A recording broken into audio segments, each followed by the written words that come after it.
नमस्ते प्रणाम। मैं आपकी कंचन आज फिर से लेके आ गई हूँ एक कजरी गीत। अगर हमारा कजरी गीत अच्छा लगे तो वीडियो को लाइक करिए, चैनल को सब्सक्राइब करिए, वीडियो को फुल वॉच करके हमें सपोर्ट करें और कमेंट में बताइएगा दोस्तों कि हमारा गीत कैसा लगा। तो चलिए हम सुनाते हैं।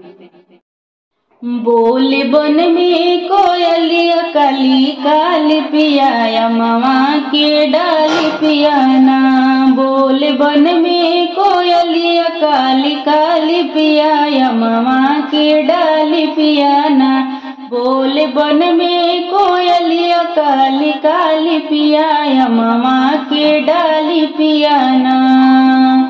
नाच बानवा में मोर ठुमुक ठुमुक चारों ओर। नाच बानवा में मोर ठुमुक ठुमुक चारों ओर। मोर से नुरा भेजे लाली लाली पिया मामा के डाली पियाना।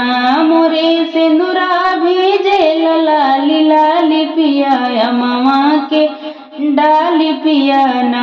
बोले बन में कोयलिया काली काली पिया मामा के डाली पियाना। बोले बन में कोयलिया काली काली पिया मामा के डाली पियाना। नाचे बानवा में मोर ठुमुक ठुमुक चारों ओर। नाचे बानवा में मोर ठुमुक ठुमुक चारों ओर। हमर विद्या भेजे लाली लाली पिया मामा के डाली पियाना।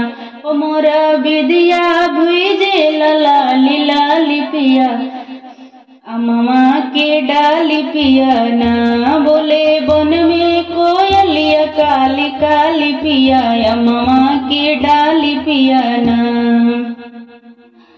नाचे बानवा में मोर ठुमुक ठुमुक चारों ओर। नाचे बानवा में मोर ठुमुक ठुमुक चारों ओर। हमर चूड़िया भेजे लाली लाली पिया मामा के डाली पियाना।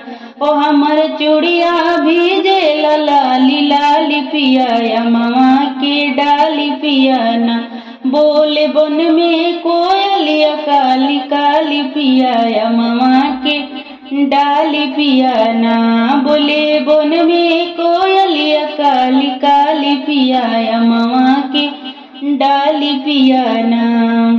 नाचे बानवा में मोर ठुमुक ठुमुक चारों ओर। नाचे बानवा में मोर ठुमुक ठुमुक चारों ओर।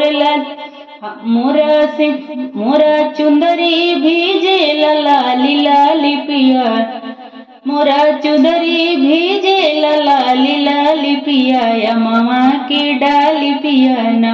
मोरा चुनरी भेजे लाली लाली पिया मामा के डाली पियाना।